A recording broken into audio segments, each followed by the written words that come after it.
Lightyear Foundation works to break down barriers to get more disabled children into STEM, science, technology, engineering and maths.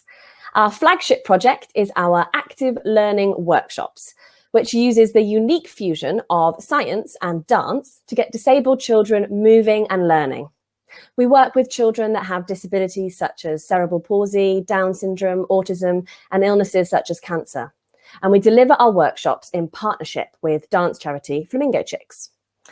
Now, not much has been said by the government or the national media about the complex needs of disabled children and their families during this coronavirus crisis. Yet, COVID-19 is disproportionately affecting disabled people. Lockdown is really taking its toll on disabled children, with families telling us they are on the brink of collapse and buckling under 24-hour care.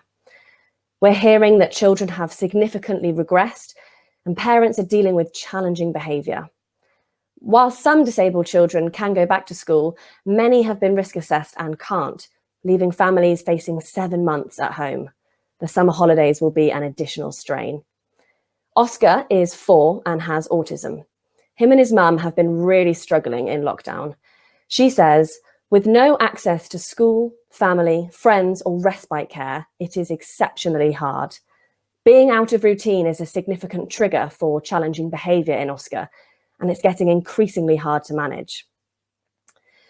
Our active learning workshops are usually all delivered in special needs schools, children's hospices and hospitals, and so stopped when lockdown began. But we were determined to continue to support families like Oscar's. As his mum says, I'm sure every parent is struggling, but when you have kids with additional needs, the struggle becomes extremely intense. So we quickly evolved our work online. Families told us that exercise and homeschooling were the 2 big challenges that they were facing. So we developed an entirely new way of working, our virtual active learning workshops. Each workshop has a STEM sub-theme, and we created professional sessions using green screen technology, which you can see behind me now. For the last few months, my living room has become a mini studio as I've worked with our team to create workshops with physical adaptations for all abilities. Whilst there was an overwhelming amount of content online, there was very little that was accessible to disabled children. We took a considered and detailed approach, recognising the needs of the children we work with. We upskilled our team, including the NSPCC online safeguarding training. Something that was really important to us was to have Makaton signing embedded in our sessions.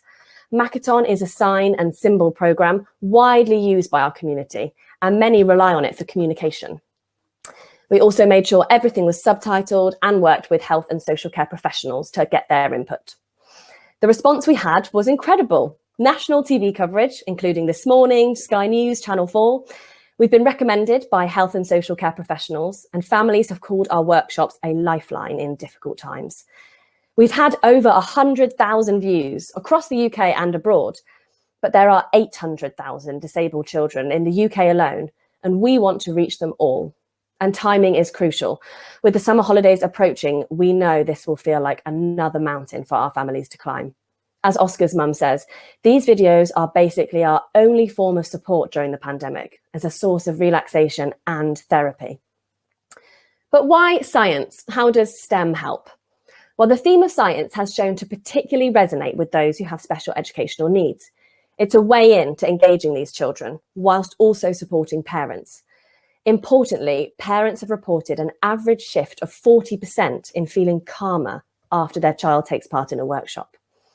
After 4 weeks of virtual workshops, Oscar's mum reported, I genuinely believe we have seen an improvement. As soon as we put the videos on, he starts to focus. They really help him calm down. So why do we need your help now? What's the plan? Well, firstly, we're focused on getting our families through the summer holidays. For parents everywhere, the summer holidays have probably never seemed longer. But imagine the added stress when, as well as parent, you're also playing all of these roles. We need to complete our initial series of 10 workshops, all of which have spin-off sensory science experiments and arts activities, and widely promote them. We also want to disseminate our learnings to our large SEN in STEM network, which is a task force of over 50 organisations to help others in the sector make their activities accessible and support thousands more disabled children. Evolving our organisation to the new normal is a big job too. Typically, we see 3,000 children through our face-to-face sessions each year, but resurrecting this is a challenge we need resourced. Some of our settings, like community groups, may no longer exist. We'll need to think about PPE and create alternatives to the usual shared sensory kit that we use. At the heart of all of this is ensuring we can continue to offer support to disabled children and their families, whilst making sure our organisation is sustainable. We have to make sure disability does not drop off the agenda. Oscar's family are in a much better place. 8 weeks in, and his family reported seeing improvements outside of the virtual workshops too. I'm seeing improvement in his focus and listening, both with the videos, but also in general instructions at home. His eye contact seems to be getting better, and he is dancing a lot. He's altogether happier. Thank you so much for doing this. My anxiety levels have been so high, and this has helped us so much. Thank you all for coming and listening this evening, and thank you in advance for any support you can give.